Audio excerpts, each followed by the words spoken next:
Okay.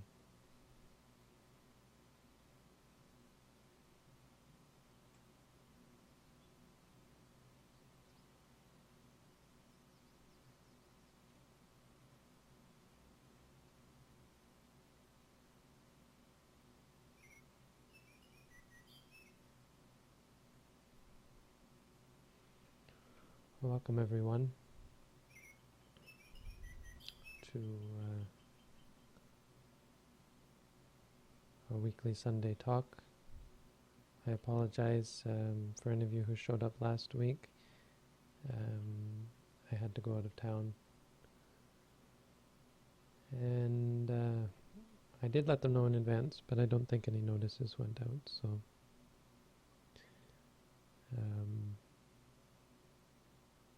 anyway, I'm here today, so welcome. Good to see people coming.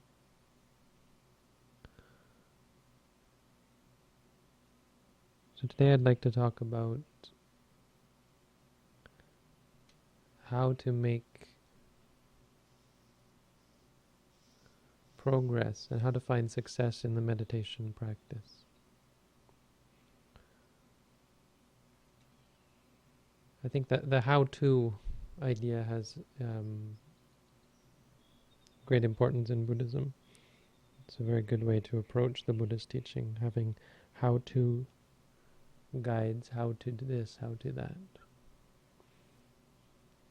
And so, of course, the first thing is how to meditate, how to practice, how to follow the Buddhist teaching. But another important how-to is how to meet with success in your practice, how to practice meditation in such a way that you actually come closer to the goal, and you actually progress and reach the goal.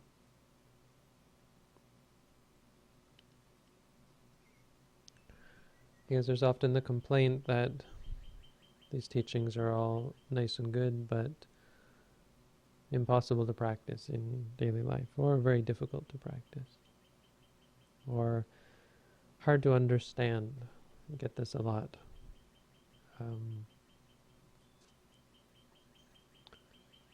That it sounds all fine and good, but I can't believe that such a thing is possible. So we need to explain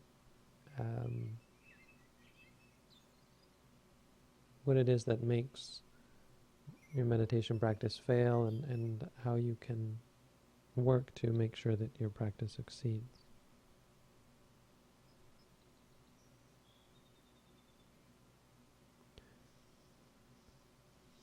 I suppose the biggest thing that causes meditation to fail is inadequate instruction. So you pick up a book, or you go and listen to a talk, or you even go to a meditation center and are given basic instruction on how to sit, how to practice meditation. But because you don't have one-on-one interaction with a teacher, or oftentimes teachers aren't adequately trained to be able to answer the types of questions and to fix the sorts of problems that come up. So you get people teaching very basic meditation and not able to go further. But more often than that even is just lack of a teacher entirely. It's not that the teachers that exist are incompetent. It's that we're not able to find a teacher, and this can be quite discouraging. It makes you think that Buddhism is just a theoretical impossibility. And this idea of attaining nibbana or nirvana, the idea of not having any greed or anger or delusion, the idea of enlightenment.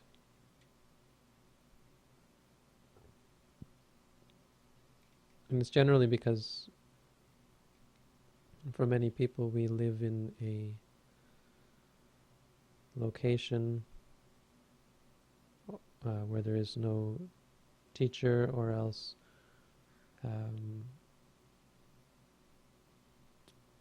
we don't feel ready or so interested in taking the effort, making the effort to go to a meditation center.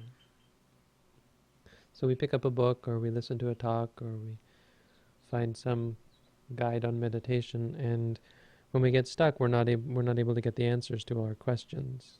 So we don't have the proper guidance, and it makes us afraid or uncertain, and so we quit. And I've heard this a lot of people quitting because they got to a point where something came up and they didn't know how to deal with it.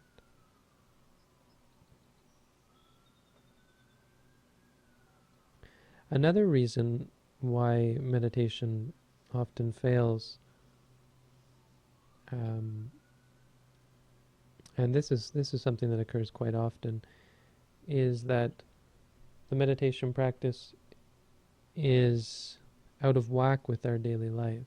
Our way of life is not in line with the meditation practice. People who take drugs or alcohol can often be interested in the practice of meditation, and so will come to practice. There have even been stories of people going to meditation centers and bringing marijuana or other drugs, and sneaking off and getting high during the meditation course, thinking that somehow it's the same thing.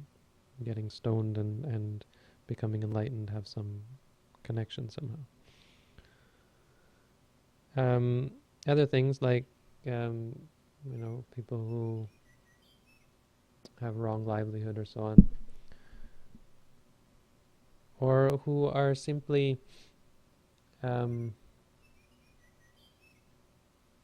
unprepared for the nature of the meditation. So people who think that meditation is kind of a relaxation, and who have no interest whatsoever in giving up their addictions and their attachments. People who are sort of trying meditation for fun, and will go to do a meditation course thinking of it kind of as a vacation, and when they go back to their lives, they have no intention of changing their lives. They have no intention of making their lives more meditative. Or though they might have that sort of intention, they don't realize what it entails. That it entails giving up much of our ambition and much of our pursuit and much of our addiction, much of our busyness. So we go back unprepared to change. And that's really a problem, because of course enlightenment is a great change. We're not trying to come here to add something on to who we are. We're coming here to change things about who we are. If you're not interested in changing yourself, then there's not much that the meditation practice can do for you, except gives you high states of concentration, which are in addition to your ordinary state of existence. And so for many people, that's all meditation is. It's a way, it's a break, it's a relief. You come meditate, you get highly focused, maybe see some strange things, maybe experience some funny things, and come back to your daily life. It wears off, and you go back to who you were. This is, of course, not what we mean by meditation, and it's certainly not the way to become enlightened. So how do we succeed? How do we actually bring the meditation into our lives? And say you're a person who's new to Buddhism and new to meditation, and you want to start meditating. What can you do to actually succeed in incorporating it into your life? Well, there are steps that we can follow. And the first thing to note is that we really have to be in it for the long haul. We have to think of meditation as a part of our lives. When we approach the practice of meditation, it's not a break, it's not a vacation, it's not a temporary thing. It's a skill that we're hoping to acquire and bring into our ordinary lives, bring into our lives and become a part of who we are. This is the attitude we should approach it with. It doesn't mean we have to be at the point where we're ready to change everything. In the beginning, we just have to understand that it's going to be a long-term thing. You can't expect to go to a meditation center for 10 days and become enlightened. You shouldn't expect to gain much from 10 days. It's a wonderful thing to do, and it's a very important part, as I'll explain. But the biggest problem that comes from doing meditation courses is the high expectations that come along with it. We expect that after a meditation course we should be enlightened. We should have attained some high state of realization. And I would say that when you do a meditation course, there are states of realization that are gained. It's just they're generally not on the level that we assume them to be, that we would expect them to be. And so you get people leaving from a meditation course all full of themselves, thinking they're enlightened already, and they go home and they start to teach other people, and they start to act as though they're fully enlightened, and everything they say is right, and when people don't agree with them, they get angry and realize that they're not enlightened, feel all depressed and think they gain nothing out of the practice, and it was a fake and a sham, and so on, and often give up meditation as a result. Not often, but can give up meditation. At the very least, they feel discouraged and confused, and go through quite a bit of unnecessary suffering because of their high expectations. So it's going to be a long haul. It's a skill that we're going to gain. It's a training. What we're learning in a meditation course is a path of training. The 10 days or the 15 days or the 1 month or so on is not the be-all, end-all of it's not the end of our lives. It's not like we go in the meditation center, come out and we're perfect. What we're gaining is a means to then continue our life in a way so that we're always developing ourselves towards the ultimate goal. So the first thing you need to succeed in meditation is a demonstration. Someone has to show you how to meditate. I think in many cases, this can supplant any sort of theoretical knowledge and understanding. With a qualified demonstrator or demonstration, you don't really need to understand all of these high and mighty Buddhist concepts. All you need is someone to show you what we're doing and explain why we're doing it, explain what everything means. So for instance, I know many places that teach the same sort of practice that I teach in Thailand, for example. Many monasteries, I'd say probably a majority of monasteries in Thailand are capable of teaching basic meditation practice, but they're generally not capable of explaining why we're meditating and why we're doing these odd things that we do in meditation. For instance, you sit and we tell you how to watch the stomach. When the breath comes into the body, the stomach will rise. When the breath goes out of the body, the stomach will fall. And what we have you do is when the stomach rises, we have you say to yourself, rising. When it falls, we have you say falling. Rising, falling. And that's a basic meditation practice. What the problem is, even today, a woman came to see me, and I had a bit of difficulty explaining to her because she wasn't really interested in hearing what I had to say. She's a Thai woman, and she practices watching her breath, and she wasn't interested. She probably tried. She even said she had tried this practice, and she'd gone even for a week to do this practice, but didn't really understand why. What's the point and what's the benefit? It seems kind of mundane that we're watching something that is quite unrelated to our state of mind and our state of our way of life. Watching our stomach seems like a very pointless exercise. So the proper instruction, a demonstration of how to practice, should include an explanation of why we practice. And this is one of the difficulties that we find, that there's generally not this level of explanation. Why we do the rising and falling, or any meditation technique for that matter, is as a means of training our mind in a certain task, or in developing a certain ability in our mind. We're not interested in the stomach per se. There's nothing special about this rising and falling movement, except that it's the only movement that occurs in a relaxed body. When you first start meditating, it in fact might not be clear at all. You'll find yourself breathing from the chest, or you'll find that when you breathe in, your stomach actually falls, or goes inward. When you breathe out, your stomach expands.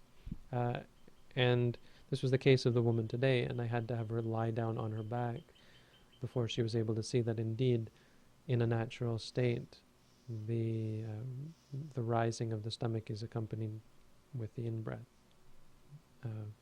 When we breathe in, our stomach should expand, and you can test this by lying on your back. So the reason we use it is because it should be the only movement of the body. The point is, we're trying to look at reality. We're trying to teach our mind that when something arises, it should be seen as it is. When the stomach rises, we should see it as rising. When anything arises, we should see it just for what it is, because this is going to be the fundamental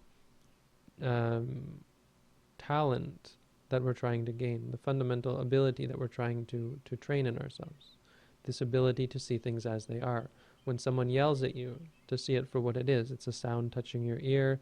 There's things going on in their mind, and to not turn it into an issue where you've got this person and I am being attacked, and this attachment to self and so on. To be able to break reality up into its component parts and see it for what it is. When you feel pain in the body, to be able to see it just for pain and not get upset or attached to it. So we're using the rising and the falling in this case as a means of training this talent, this ability to see things for what they are. The other thing is that it doesn't really matter what you use to meditate. In the beginning, you're going to see a big difference between, say, watching the rising and the falling and watching your emotions. When you watch your emotions, you can see an immediate result, that you find yourself letting go of your anger, letting go of your greed. When you watch the pain in the body, you'll be able to see yourself letting go. And so the rising and falling seems like a rather useless object. But the other interesting thing is this idea that everything is the same, that all objects are equal, and you can gain wisdom by watching absolutely anything as long as that object is real. And this is very clearly observable in the rising and falling. This is to the extent that it's amazing the benefits that you can gain from such a mundane activity. You can become enlightened watching your stomach. And I guarantee that anyone who tries this will be able to verify it. The problem is, when you start to verify it, it seems like you're doing something wrong. I will explain. What we're trying to realize in Buddhism on the path is we're trying to see the three characteristics of existence. We're trying to see that everything in the world, nothing in the world is worth clinging to. We're trying to get this through our heads that there's nothing worth clinging to. Clinging to any specific thing in the world is not of any benefit to us. We're trying to see the true nature of everything that arises, that there's nothing good or bad about anything. And so to be able to experience all of reality for what it is, to live a natural, a balanced, and a free life. The three characteristics that we're going to see are impermanence, suffering, and non-self. And these exist in absolutely everything inside of us and in the world around us. And this is what makes it, like it or not, makes it the truth that nothing in the world is worth clinging to. First of all, impermanence. When you watch, say, the rising and the falling, you'll see it changing. You'll see, in the beginning, it can be quite easy. Rising, falling, and then suddenly it changes. Suddenly the rising gets stuck, or the belly gets stiff, or uncomfortable. Maybe suddenly it disappears. Suddenly it's no longer rising and falling. You can't find it. And then it comes back, and then it goes. And this can be quite frustrating, because we expect things to be stable. We expect things to be constant. If it's not constant, we don't want to have anything to do with it. So we're always on the search for finding something that is stable, finding stability, finding something, a way of life that is going to let us be that way forever. And this is why these theistic religions are so appealing. The idea that you can have eternal life. In fact, the funny story is I had the Mormons come and visit me yesterday, and they were trying to make a pitch for the kingdom, the celestial kingdom of God. And I said, well, what's the difference between these different kingdoms? And they said, well, in this third kingdom, you get to be with your family for the rest of eternity. And I thought, oh dear, that's not really a very good selling point. Not for many of us anyway. But this is the kind of thing that they've been indoctrinated, and it really appeals if you think about it, and if you're indoctrinated from an early age. You would tend to develop love and harmony with your family, and as a result, it would really appeal to people to be able to have this stability. The problem is it's not the truth. There's no stability. There's no permanence to be found in the universe. The second one is suffering, and the word suffering here. Sort of the cornerstone of Buddhism, and this one that everyone's always afraid of. Teachers are afraid to teach it. Newcomers to Buddhism are afraid to hear it, and it leads people away from Buddhism. It leads opponents to Buddhism to make all sorts of crazy accusations. The meaning of suffering is that everything in the world is unsatisfying, is suffering. The suffering comes from clinging to it. Because when you cling to something that's unstable, you suffer when it's gone. This is why we don't like things like watching our stomach. This is why when you start to do it, it seems like you're doing something wrong. Or it seems like this meditation is not a good meditation, because you practice it and it makes you suffer. It seems like watching the rising and the falling is unpleasant. Why is it unpleasant? Because you're trying to keep it permanent. You're trying to force your breath. It's the case with everybody when you start doing it. The truth is we try to force everything in our lives. We can't just experience things. We react immediately. Oh no, this is no good. It has to be like this. Or, oh yes, this is good. Stay like that. We're always trying to force things to be the way we expect them. And because of our limited intelligence and wisdom, that's generally quite far out of touch with the way things really are. The way we expect things to be is not in tune with reality.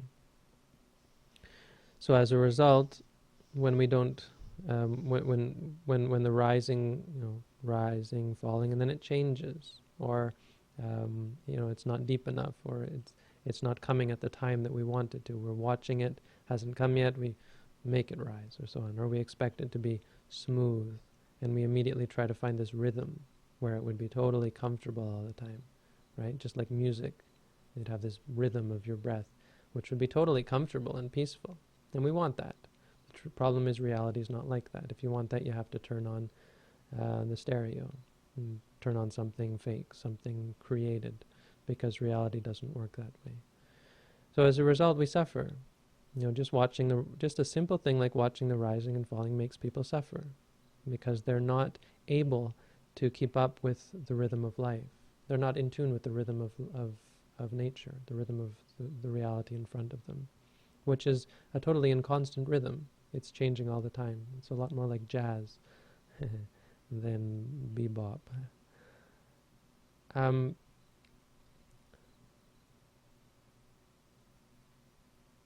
So for this reason, it's very easy for people to fail even when they've started to practice correctly. They think something's wrong. And I get this question a lot. This is the role of a teacher. So the second thing that you need, besides a good a good explanation, is a good teacher, someone who's able to explain these things to you. You have to, once you've been explained how to practice, shown how to practice, and explained why we're practicing, um, so that when you do it, you understand why you're doing it, and you know in which direction to extend your mind. You're not trying to force things, you're just trying to watch it. What you should be gaining is just a sense that this is the rising, this is the falling.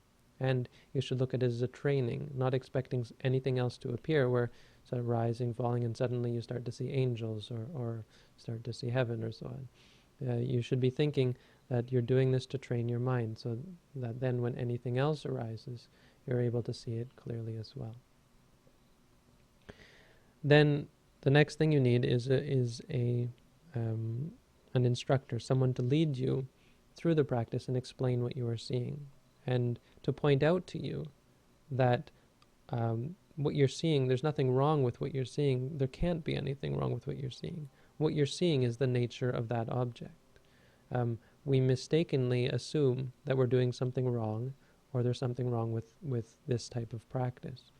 Where if we analyze it logically and rationally, we're actually not doing anything except watching it and reminding ourselves it is what it is, saying to ourselves, this is rising, this is falling, recognizing it for what it is. Like when you see a friend and you're like, oh, that's this person, that's that person. The problem is our minds go so much further, and our minds expect things to be in a different way. So the job of the teacher is to remind you of these things, remind you, that actually what you're seeing is reality. The problem is not the objects. The problem is your expectations. You think it should be other than that, and so you suffer. Even pain that arises. Sometimes when you say to yourself, pain, pain, pain, just reminding yourself, recognizing it as pain, sometimes the pain gets worse. And this is where people really start to freak out or become sure in their mind that there's something wrong with this practice, because the idea, though it's generally, it's pretty clearly stated that this isn't the intention. The idea that people have in their minds is the acknowledgement somehow gets rid of all your suffering, somehow removes the pain. So you say to yourself, pain, pain, pain, and poof, the pain is gone. And that's not at all the point.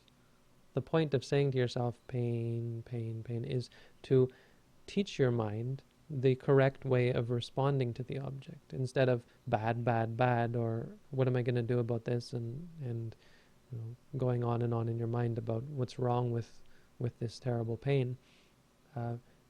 You're just saying to yourself, pain, pain. You're just knowing it for what it is. When you see the pain, you say, oh, this is pain. And you remind yourself again and again to stop yourself from turning one thing into many things that it's not. What it is pain, and that's really all it is. The idea that it's I, me, mine, good, bad, is totally external to the reality.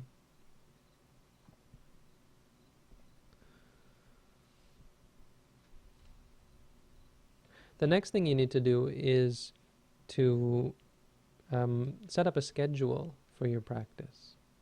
And scheduled practice comes in many forms, and it's worth discussing these different forms. The best type of scheduled practice, I would say, is the retreat. It is the intensive meditation course. And the problem, as I said, is that we often are people who are keen on doing retreats tend to segregate their existence into two modes, the retreat mode and the daily life mode, and are not interested or willing to bring these two together. And so there's a difficulty here, because the retreat is a very intensive way of life, and the problem generally is if you're coming from a life where you're not meditating, where your mind is not ready to accept this intensity of practice, you wind up suppressing most of your defilements. And so the results that you get from a short course can be profound on a certain level, but are never going to likely get at the deep defilements, because most of them are simply suppressed. In Buddhism, there are many levels of defilement. There are the coarse defilements, the refined ones, and the very subtle and hard to understand or hard to realize, hard to see defilements. And in order to get rid of the coarse ones, you have to cover up so many more of them. In the practice, we aren't able to deal with or come to terms with all of the problems that exist in our minds. So we wind up crushing, simply through our tendency or our habit to do so, most of the defilements. We aren't able to see the intricacies of our mind.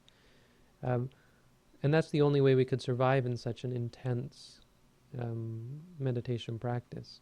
So short retreats tend to bring about a strong amount of concentration and are only able to cut off a certain level of the defilements. But I still think it's the best way. It's just that you have to, you shouldn't see it as 10 days and then back to life as normal. You should think, okay, this is a way of helping me to change my life. This is going to give me some tools, some understanding. It's going to lift me up for sure, but it's also going to be an example, the purest example of how I could possibly live my life. For most of us, it's not possible to get into that state of constantly meditating, constantly doing a formal meditation practice. Most people have jobs or commitments of various sorts, and so the best they can do is to take a vacation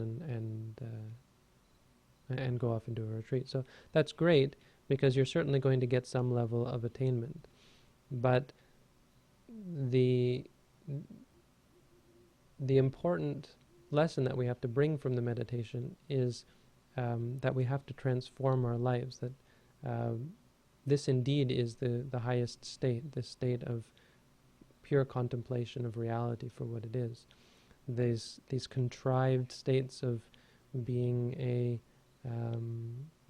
professional, having a career, being a mother or a father, all of the contrived state of even being human.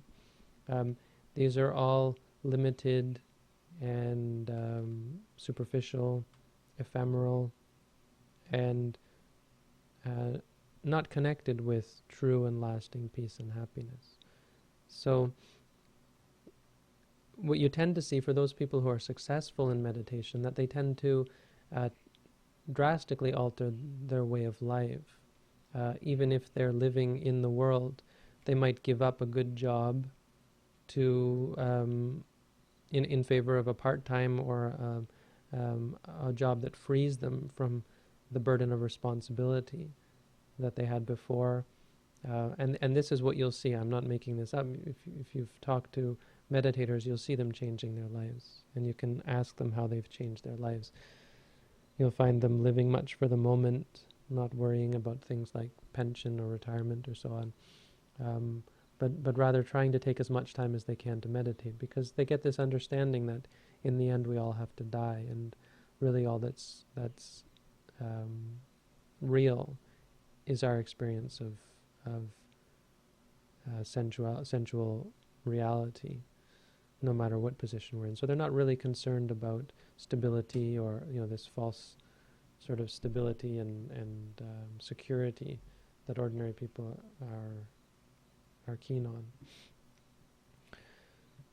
And eventually they find themselves gravitating more and more towards the monastic life or the meditative life. Sometimes they'll go and work at meditation centers, volunteer at monasteries, even to the point where they'll become male and female monastics.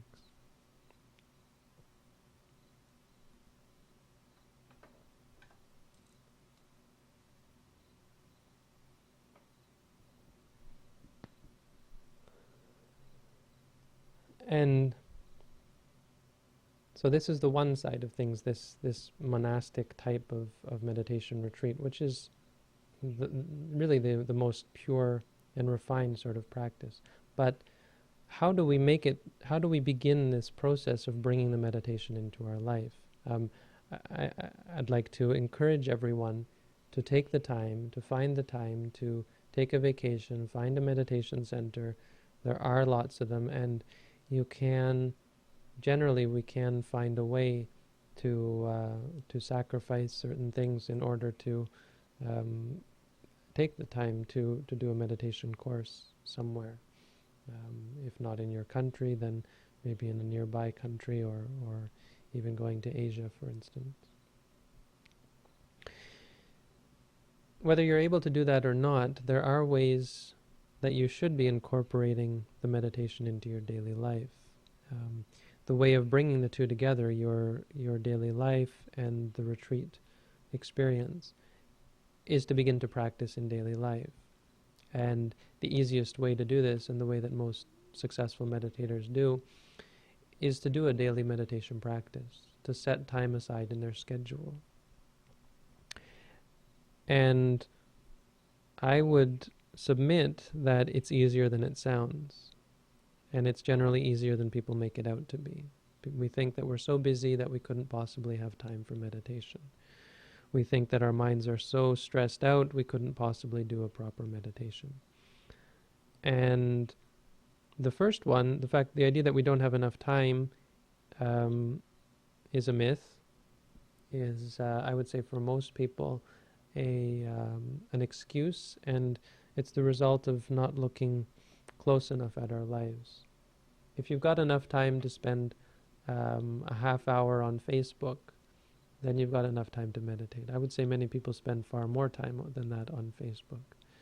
And all you need to do is find 5 minutes a day, and you can start meditating. If you can find 5 minutes out of, 1440? Is that how many minutes there are in a day? 24 times 60? Is that right? Yeah, 1440. 1,440 minutes in a day. All you need are 5. That's like 1 in, I don't know how many, 1 in 20, 1 in 30, almost 1 in 30. 1/30th of your life you spend in meditation. That's how you start. People always ask me, how many minutes a day should you practice? And the answer is more than 0. If you're practicing 0 minutes a day, then it's not enough. If you're practicing more than that, then you're on the path. You're starting. And it starts in this way. I guarantee that everyone, almost everyone in the world can find 30 minutes a day to meditate. And just by starting with 5 minutes, 10 minutes a day, you can really, truly change your life. You can begin on a path of bringing these two together, bringing together the life of a meditator and the life of an ordinary person, to the point where you're living your life meditatively. You're living your life mindfully. So the next step after you've done a course, or even if you haven't had the chance to do a course, is to find a way to start practicing in your life. Begin to do a daily meditation practice. The best thing to do is do twice a day. Once when you wake up in the morning before you start your day, and once before you go to sleep, or sometime in the evening. Once you start to do that, if you can do twice a day, then you start to incorporate it into your daily life. You take a break during your work or lunch hour or so on, and do 5 minutes, 10 minutes of meditation. And you slowly increase this. If you can do some days 20 minutes and then eventually 30 minutes when you start to get good at it, then you'll find that you really are making a dent in things. You really are working out a lot of the problems that you have in your life, that you're able to sort out the confusion and the mess that is our minds, and file away a lot of the errant thoughts, and make sense of your life in a way that wasn't possible before. The other important part of bringing meditation into your daily life is, as I've explained before, actually meditating in your daily life. Meditation isn't something that you have to do just on the sitting mat. You don't have to expect that the only time you can meditate is when you're sitting down on a mat with your eyes closed. The word meditation means to consider, right, or to examine, to somehow be aware of what's going on, or of a certain issue, to ponder. So here we're pondering reality, and reality is all around us at all times. It's even here in Second Life. They call this virtual reality in the sense that it's not real, but there is reality here. There's a reality in the chair that you're sitting on.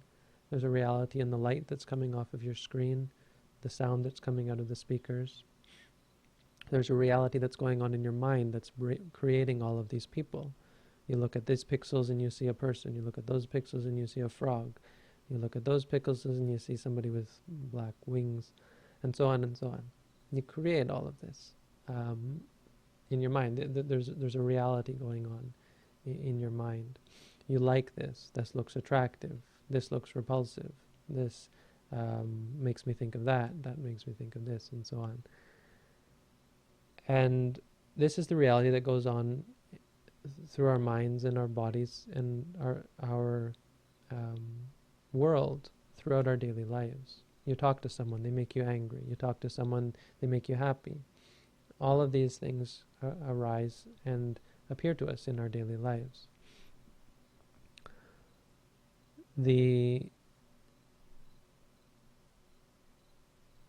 Our work is simply to see things as they are, is to remind ourselves it's only that, it's only this, it is what it is, to prevent ourselves from over-analyzing and judging and making more of things than they actually are. So we go in this sort of progression. The best way to start is to find a teacher, find a center, whatever you can do, bug people, find someone who's going to help you, and don't be shy. Don't be afraid. If you don't like it, you can always quit. You can always find a new teacher. Buddhism is not, we're not trying to convert people or, take people as me, as my students, and so on. We're just trying to help others.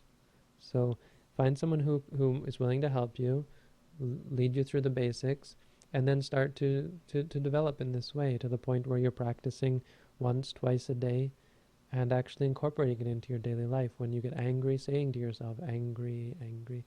When you feel pain and you feel sick or so on, saying to yourself, pain, pain, or aching, aching. When you feel depressed, depressed, depressed. When you feel stressed, stressed, stressed. Reminding you of things as they are. Reminding yourself of things as they are, for what they are. And slowly changing the way you look at things until your mind starts to get it. When your mind starts to get the point that it is what it is. Reality, everything that arises simply is. Clinging is not a part of peace, happiness, and freedom from suffering. Then you are on the path to enlightenment. And this act of getting it is what releases the mind, which frees the mind from clinging, from our attachment to samsara, and leads us to become enlightened. So that, I think, is, anyway, my take on what it takes to succeed in meditation. I'd like to thank everyone for coming today. If you have any questions, I'm happy to answer them. Otherwise, I wish you all the best and hope that you're all able to find peace, happiness, and freedom from suffering.